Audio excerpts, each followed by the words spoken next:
The NFL offseason arms race continues to heat up through trades and free agency as we inch closer toward the draft next month. And some teams have upgraded more than a Beyoncé single in 2006. When picking winners and losers so far, though, remember it's not all about the quantity of moves, it's about the quality. Some teams just need minor tweaks to an already capable roster to help catapult them into the championship conversation. Now, many people will say the Broncos have been a clear winner, or the Bucs getting the GOAT back on the ranch is the biggest move. Hell, you could even make a case for the Bills, Raiders, and more. But there is one team, in my opinion, that has the porridge just right: the LA Chargers.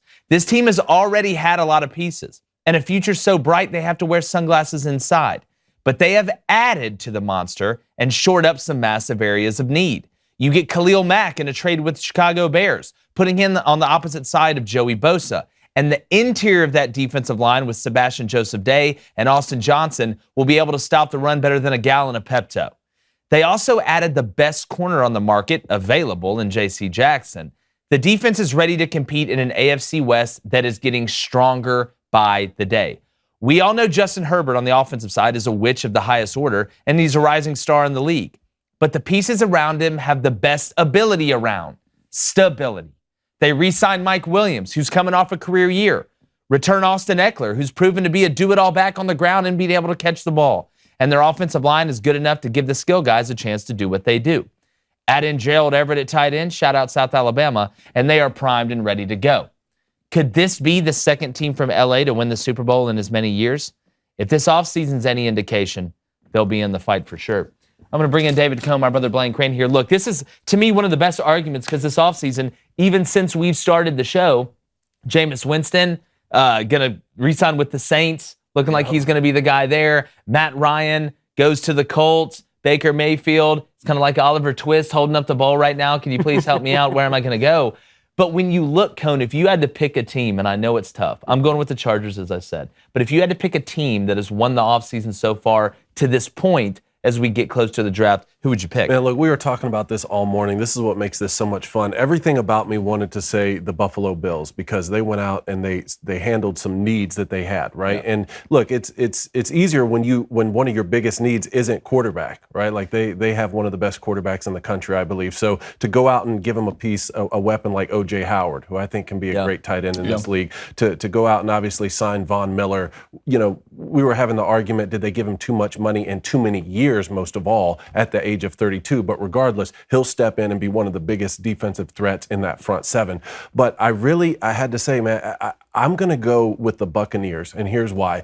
I talked myself into it because sometimes it's more important to take care of the guys you already have than even to go out and sign new guys. Now, look, I know that sometimes it may be the low-hanging fruit to say, well, the greatest quarterback who's ever played, who still threw for the most yards and most touchdowns last season, decided to come back. I know that's something that was out of their control, but still, Ryan Jensen, the center, okay, got him re-signed 3 years, $39 million. To lock down Chris Godwin, 3 years, $60 million. They add Russell Gage, they add Perriman, both at the wide receiver position. I'm just like, man, look, yeah, you did lose O.J. Howard, but they added some serious pieces. And with Tom Brady coming back, I think the Tampa Bay Buccaneers can still go out and be a serious contender in the NFC. I do not disagree with you at all there. It's logical points. Now, if the Bills were to somehow get McCaffrey, I think I think they should jump to the top of all of our conversations because they already have Josh Allen. Again, you're just adding these weapons around him. I think you're going to touch on the Broncos front, which obviously, look, I can't wait to hear what you have to say.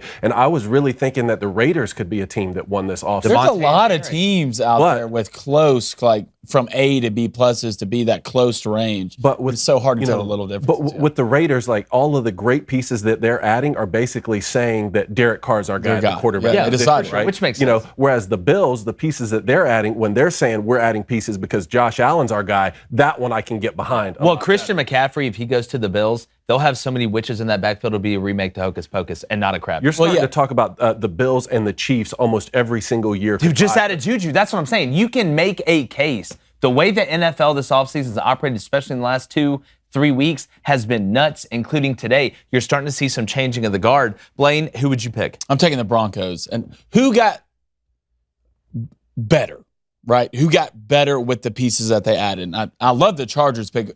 the Chargers were already an extremely good football team, and they only just added guys on top of it. But who kind of took themselves to that next tier when you signed Russell Wilson, which automatically takes you, you're a contender now, somewhat. You get 3 offensive linemen, 2 guards, and a tackle, which is big. They're young up front, but they have to stay healthy. You got Eric Thompson at tight end. You lose Noah Fant. You get Thompson from the Ravens, who's not the best, but he's not the worst. He's a guy you can fill in there. Serviceable. You get DJ Jones up front. I mean, your secondary's set. I mean, you got Kareem Jackson at safety, Justin Simmons, and Patrick Surtain.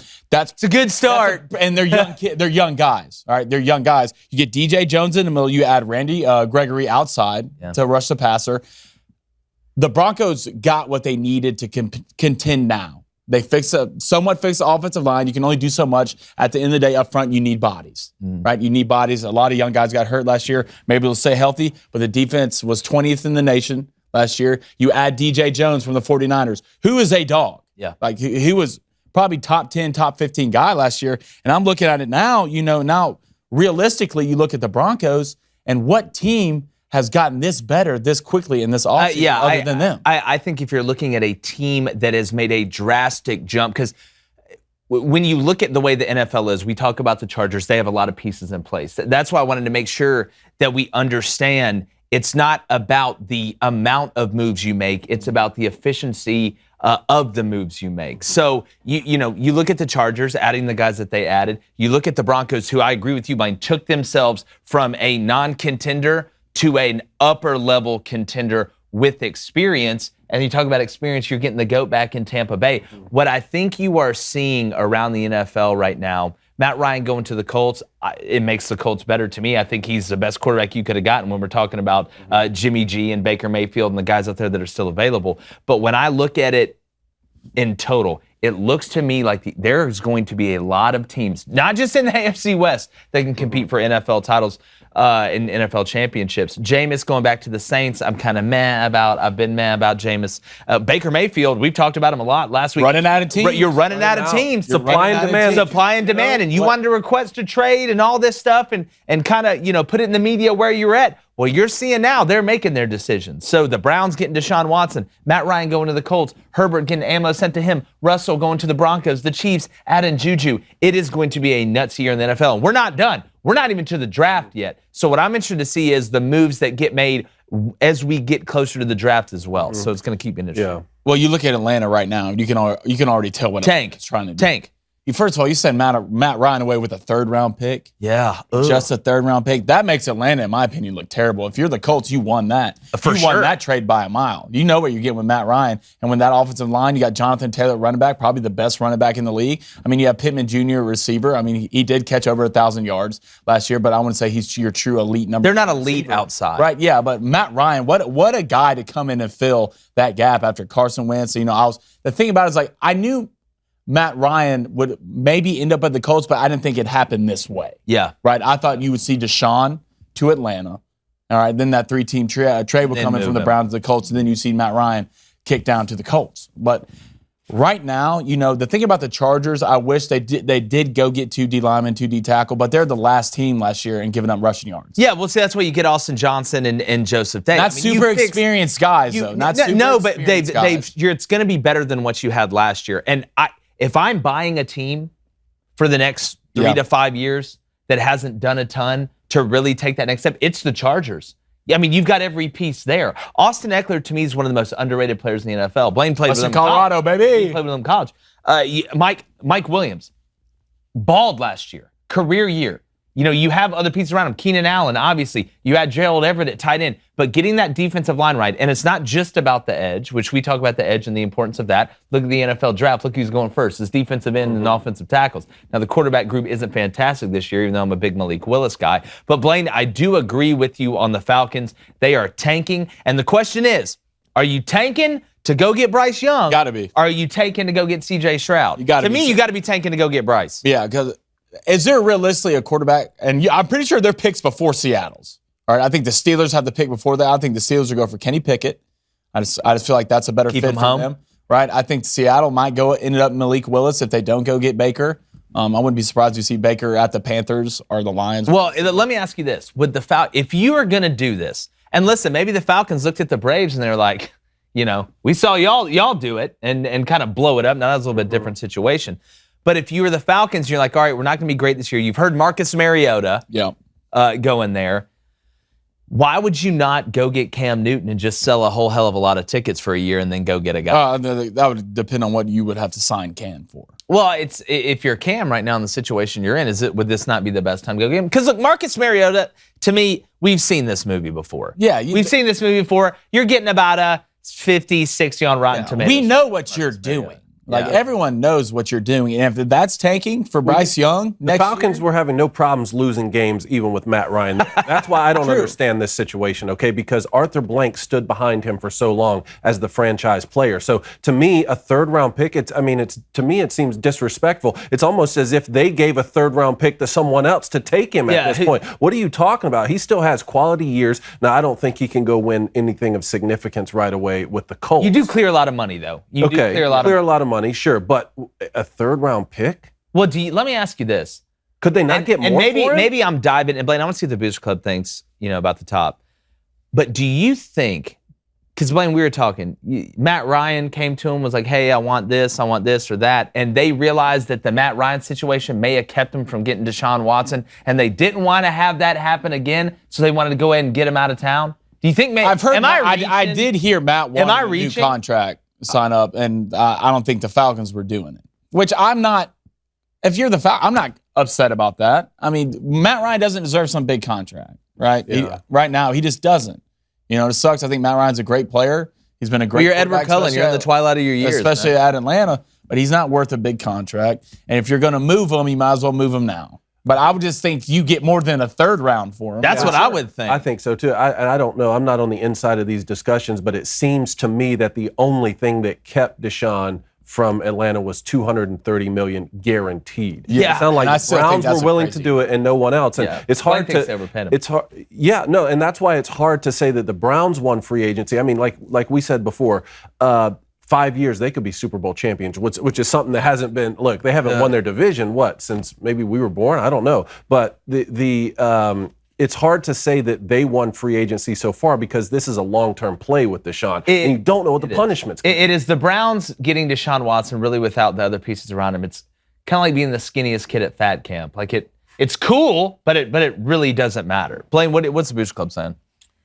All right, we got the DGD podcast. What's up, DGD? What's up, DGD? He says, I wouldn't be surprised to see Bryce Young try to stay another year not to get drafted to Atlanta. I don't think that with the money it's not that bad. Look, that organization has proven they know how to get to the big game at least. You know, they know how to be perennial playoff contenders. You can win in Atlanta. You can win at the Falcons. For sure. But I mean, Atlanta right now getting rid of Freddie Freeman and Matt Ryan in the It's a mass exodus. I'm just waiting to see where Moses is with the staff leading everybody out of Atlanta. All right, Damager with a comment, not really a question. He says Mariota, let me spell it wrong. Mariota is more capable as a quarterback right now than Matt Ryan. I don't believe you. What has Mariota shown that makes you think that? He's been a backup. Yeah, and again, when he's been in there, it's been inconsistent. Ask any Titans fan. Yeah. Matt Ryan, you know what you're getting with Matt Ryan. You know what you're getting. Matt Ryan, while he's not the most elite of the elite, you know Matt Ryan can be consistent. Matt Ryan can make the throws and make the reads. Now, is he a guy that's going to extend a bunch of plays from outside the pocket? No. Can Mariota run? Yes. But if we're looking at the total package in aggregate, I'm taking Matt Ryan over Mariota right now. Even with where they're at, age-wise, and the separation, I'm taking Matt Ryan over Mariota. Yes, I agree with that statement, but hey, maybe Marcus Mariota could do what Ryan Tannehill did when he got to Tennessee, fresh start? Like Mariota's a high enough caliber quarterback that a fresh start could be the turning tide in his career. Now, I don't know if that's necessarily going to happen, but he seems like one of those guys that maybe a fresh start, and more importantly than a fresh start, maybe a new coaching staff, maybe get under the right OC for his game could be the deciding factor on his future. Yeah, it just seems like a stopgap to me right now if they were to bring him in. But look, I mean, the Falcons, like I said, they're showing their cards. If you like that content, go ahead and subscribe because we're going to be balling every day on Crain Company. Hit that like button while you're at it and go ahead and smash it like Derrick Henry on an ISO run.